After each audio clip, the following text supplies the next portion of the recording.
एक जंगल में दो डायनासोर रहते थे। एक का नाम था टीटू और एक का नाम था कालिया। टीटू डायनासोर बड़ा ही सीधा और सच्चा था, जबकि कालिया डायनासोर बड़ा ही बदमाश और लालची था।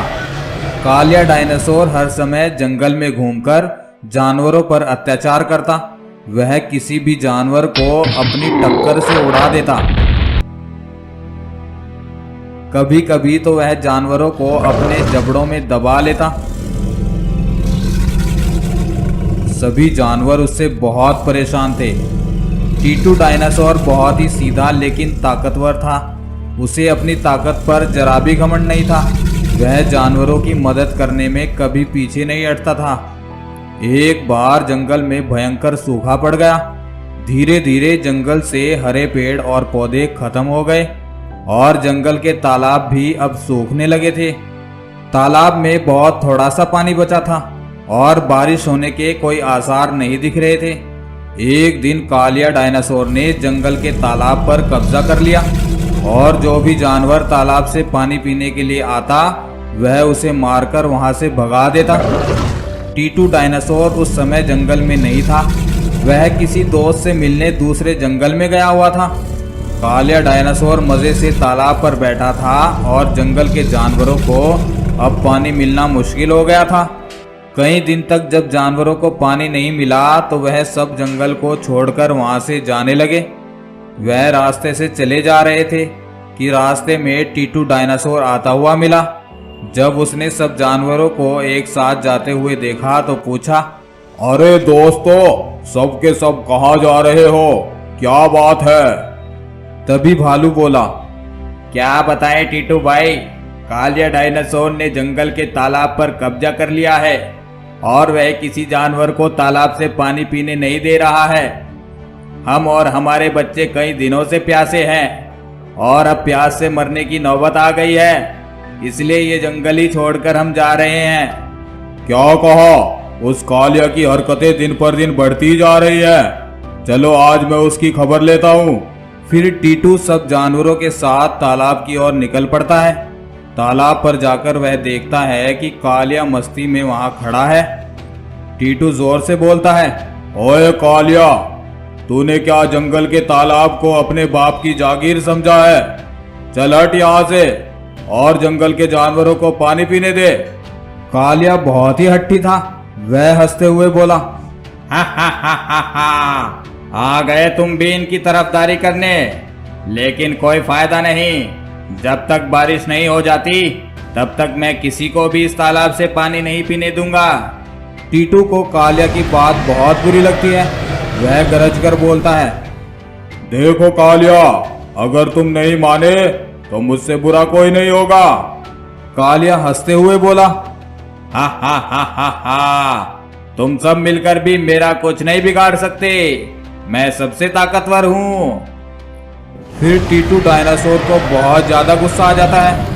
लगता है तुम ऐसे नहीं मानोगे। और फिर वह कालिया पर हमला कर देता है। दोनों डायनासोर में भयंकर लड़ाई होने लगती है। बहुत देर तक दोनों में लड़ाई होती रहती है। टीटू डायनासोर बहुत ज्यादा ताकतवर था और वह कालिया को मार मार कर बेदम कर देता है। कालिया टीटू के सामने हाथ जोड़ने लगता है। टीटू भाई, मुझे छोड़ दो, मैं अब किसी को परेशान नहीं करूंगा।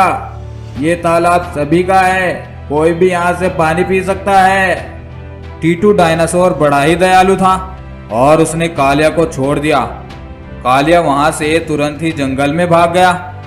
एक जंगल में एक बहुत बड़ा तालाब था। उस तालाब में बहुत सारे जानवर जैसे मछलियां आदि रहा करते थे और उस तालाब के आसपास बहुत से छोटे जानवर जैसे खरगोश, मुर्गियां आदि रहते थे। वह सब उस जंगल में बहुत खुश थे क्योंकि उनका राजा एक डायनासोर था और वह बहुत दयालु स्वभाव का था। एक दिन उस जंगल में एक 3 मुंह वाला नाग आ गया और वह छोटे जानवरों को अपना भोजन बनाने लगा।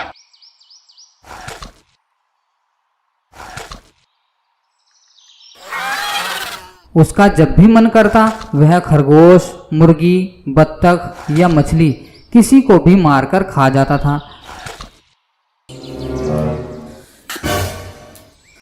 धीरे धीरे सभी छोटे जानवर उससे डरने लगे और उस सांप के डर से वह अपने घरों से बाहर ही नहीं निकलते थे।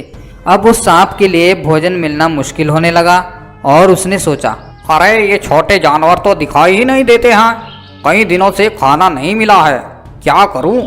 ऐसे तो मैं भूखा मर जाऊंगा। लगता है मुझे बड़े जानवरों को मारना होगा, वैसे भी छोटे जानवरों से मेरा पेट नहीं भरता है।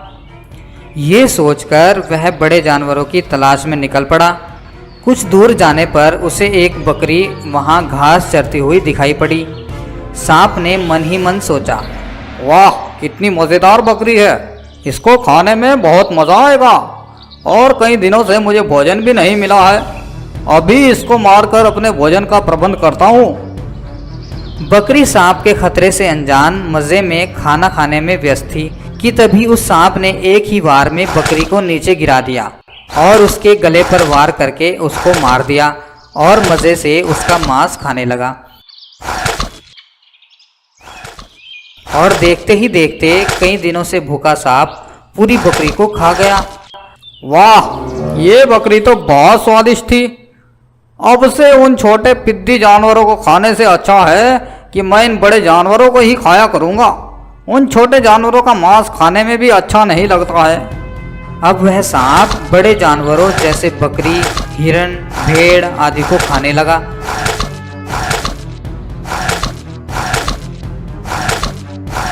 धीरे धीरे उसकी दहशत पूरे जंगल में फैल गई। अब वह रोज किसी भी जानवर को मार देता और उसमें से थोड़ा सा खाकर बाकी को यूं ही छोड़ देता, क्योंकि इतना सारा खाना उसके पेट में नहीं आता था। अब उसे अपने आप पर बहुत घमंड हो गया था।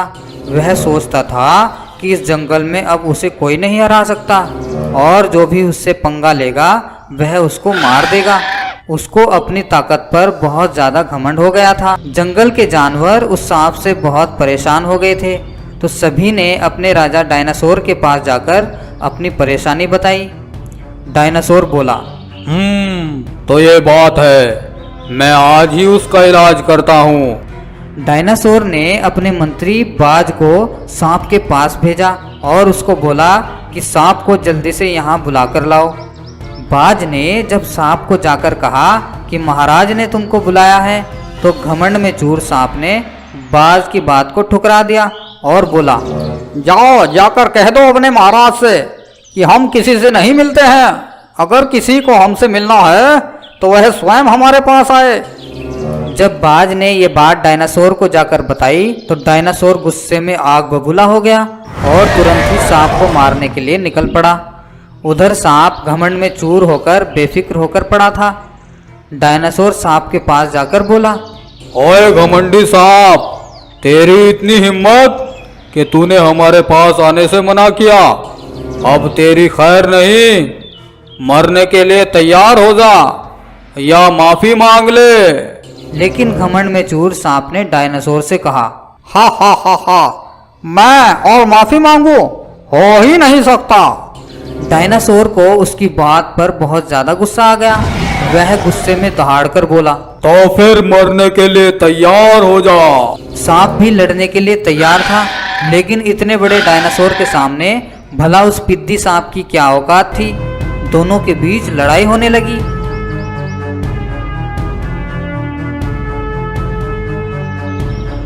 और कुछ देर तो सांप डायनासोर के हमलों से बचता रहा, लेकिन फिर डायनासोर के चंगुल में वह फंस गया और डायनासोर ने उसे अपने पैर के नीचे एक ही बार में कुचल दिया। इस कहानी से हमें शिक्षा मिलती है कि हमें कभी भी घमंड नहीं करना चाहिए और गलती होने पर माफ़ी मांग लेनी चाहिए।